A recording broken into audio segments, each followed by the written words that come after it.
I personally think it's very interesting historically. I like the architecture of the building. I understand that a lot of people don't. They consider it brutalist, which is interesting to think about, but it's actually neoformalism, which is a type of modernist architecture.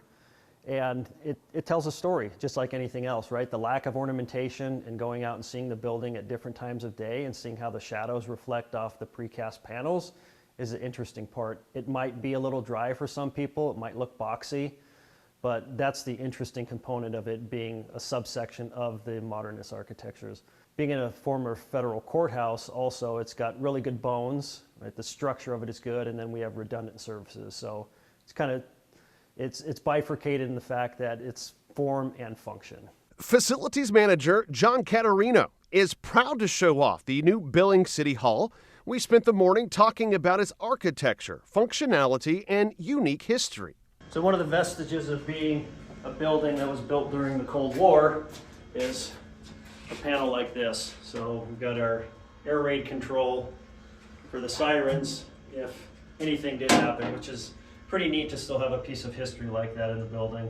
Obviously it's been decommissioned, it's not functional, but still serves a historical purpose to show where we were at one point in history. John is sure that the repurposed structure will benefit the residents of Billings and the 300+ employees who fill its walls every day. For continuity of services for the citizens of Billings, it's going to be a lot better.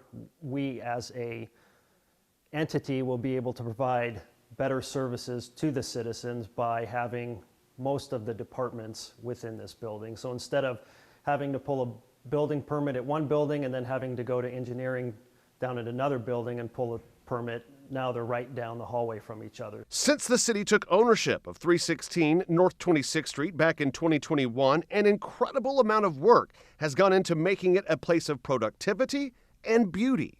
I'm happy to say that we've saved the Pomeroy sculpture in the first floor lobby. We did relocate it from its original location, still on the first floor, it's just on a different wall.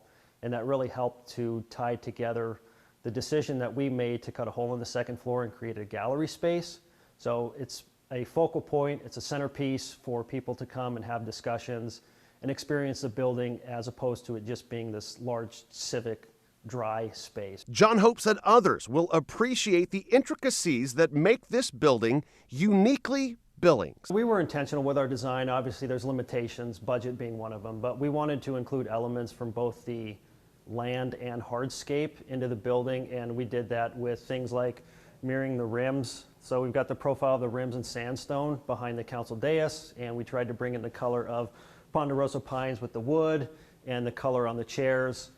So we were being intentional with specific design elements like that. And then also on the northeast and south entrances, we have barrel vaults outside of the building, and we mimic that with the ceiling as well. So we tried to be intentional with these small design elements that people would recognize and be proud of.